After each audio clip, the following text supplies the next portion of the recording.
Speaking at the event was the Deputy Minister for Finance, Honorable John Ekuma, said that a cornerstone of domestic revenue mobilization is to invest in the digital space of Ghana's economic agenda in order to increase Momo transaction. Increase it. We are going to actually invest in the digital space, and it is not going to be a reverse to our digital space program, a digitalization agenda of this country.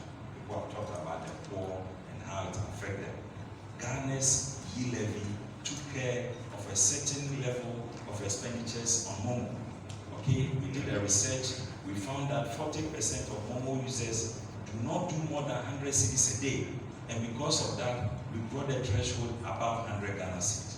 So if you are doing Momo below 100 Ghana cedis and you are termed as maybe very vulnerable and too sensitive to the tax, you are exempted. If you send it to your grandmother in the village, the withdrawing customer on Momo is not paying, so he's not going to be affected. It is only the sender who is going to pay this moment. When you move the money, so government is introducing the E-LEVY, which is one key revenue measure that is going to generate about 6.9 billion. In terms of dollars, that's about $1.2 billion every year. And many people have raised concerns about even that target. But I can assure you, from the research we did, this is a conservative revenue target in terms of the revenue generation we'll get from the E-LEVY. If anybody tells you that we are not going to get that figure, tell them it's not true. We believe in what we have done. It is a very, very conservative figure. And even we know that once we introduce a tax, there will be attrition rate. People will initially resist and try to avoid it and all that.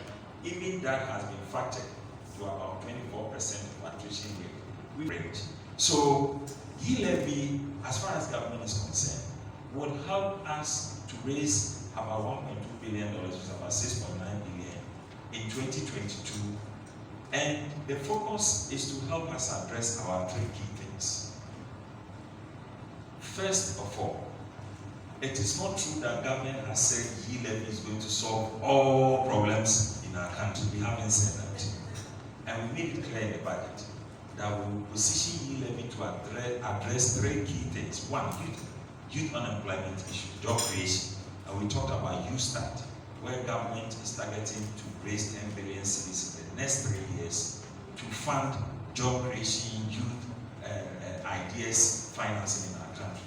Secondly, it's about infrastructure, road construction particularly, and digital infrastructure, so that we will even be able to increase the concerns people have about development of our digital space.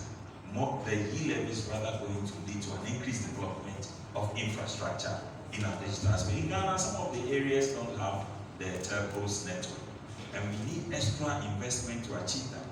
The E-LEVY is targeting that extra infrastructure expansion in the telco space, so it's going to happen. Then, most importantly, our debt, fiscal consolidation issues, trying to reduce the debt from the levels where we find ourselves to let it come down to sustainable levels. These are the three key reasons why government is pleading with Ghanaians to agree that this E-LEVY intervention will be very crucial.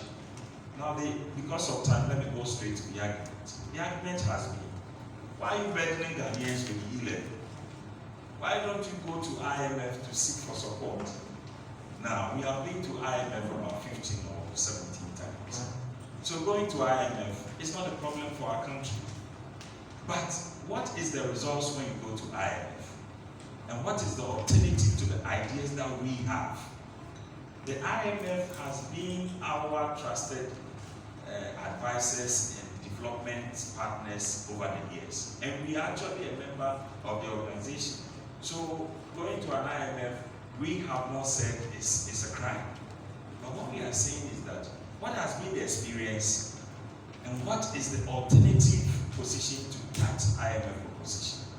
So the last time we were in IMF was from 2015, and we exited, I think, in 2018 or 2019. 2019. Good. So over the 3-4 year period, Ghana received an amount of $980 million. Let Let's even make it $1 billion. This is a loan, remember. It is not a grant. It is a loan that was disbursed to Ghana in a period of 3-4 years. It will come with disciplinary conditions, because that's the only role IMF is playing, trying to put you on a fiscal sustainable path. It comes with discipline. And it's not just Ghana. Every country that agrees to go through that path, you're only saying that you have mismanaged your economy, or you are sick on an emergency bed and you have to recover. So they come in with disciplinary measures to control your expenditures, so that, and conditionalities that help you to come down within sustainable fiscal measures. There's nothing wrong with discipline. But there is social and political and economic consequences for going through an IMF. And you and I know that before the NDC government level, we had formed Graduate Unemployment Association in our country. According to IMF country representative Dr. Abetonia Mama, in his address, called on stakeholders to focus on the reforms and the policy package in order to resolve many issues in Ghana. Probably something that at this stage is only academic.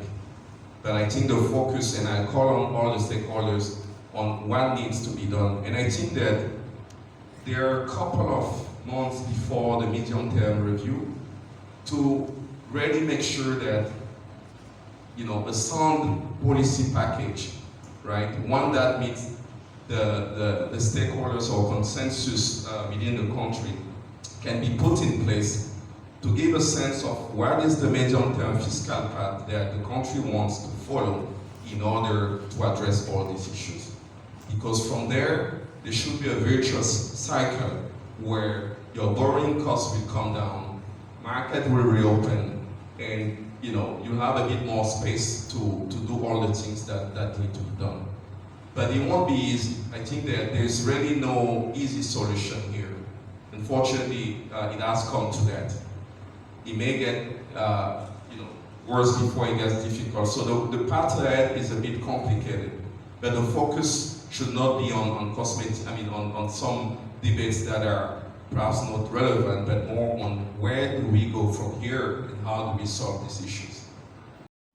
Also speaking at the event was Economics and Associate Professor of Economics, ISSER, University of Ghana, Professor Charles Hanka stated, it would rather prefer that government raise different avenues to broaden the space of those that were not paying taxes in order to generate more for the country.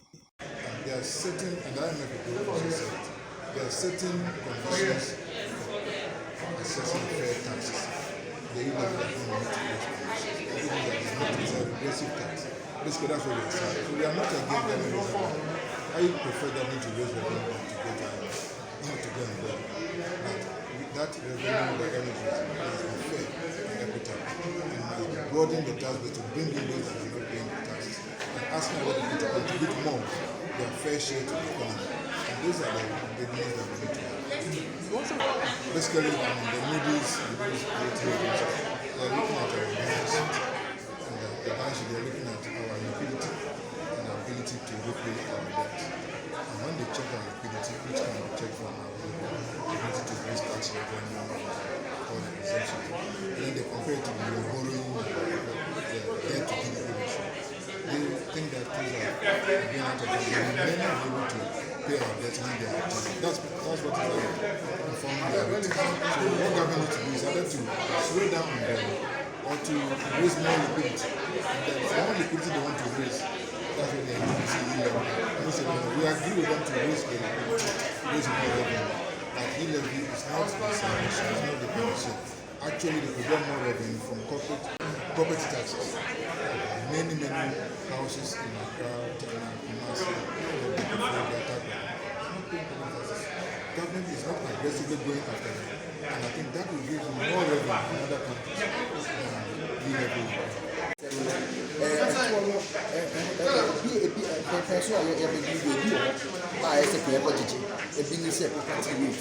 ɛne rent to rate saa nneɛma nyinaa yi aban ɛwɔ ho kwan sɛ wo ha wo dan a ɛsɛ ɔno nso nya ne kyɛfa kakraa fi na wo san so kɔ property rate a aban so wɔ sɛ wowɔ property a ɛbide anaa property sɛ woka no ɛyɛ sɛ aban so ne sɛ bi fi so sɛ sika nyinaa aban ɛnwieɛ wo san so kɔ ɛka a aban ɛbɔ ɔyɛ ne dwuma yi mu a ɛfrɛ no expenditure yi ɛsɛ aban ɔtwa so yɛka sɛ wɔntwa so ɛkyerɛ sɛ nneɛma a ɔtotɔ sɛ aka a ɔmototɔ minister baako kraka mmienu wobɛkɔ yi na ɛma sika no a yɛyi si no ɛkɔ so nti sɛ wohwɛ saa nneɛma nyinaa yɛsɛ wotwa saa wɔ expenditure no so a woka no so a ɛbɛma sika no bi atena afutuo no mu ama yɛde ayɛ adwuma yɛhia nti E-LEVY no deɛ sɛ wofa ɔno nko agyina hɔ sɛ bi a anka yɛwɔ ɛtoɔ bi mu a ɔno ni a ɛsɛ yɛbɔgye a ɛno dɔɔso koraa ɛkyɛ E-LEVY na wakɔ so sɛ E-LEVY no koraa deɛ mɛhwɛ E-LEVY no a E-LEVY no akɔyɛ sɛ wogye ɛtoɔ no bi mu anaa mpa nsa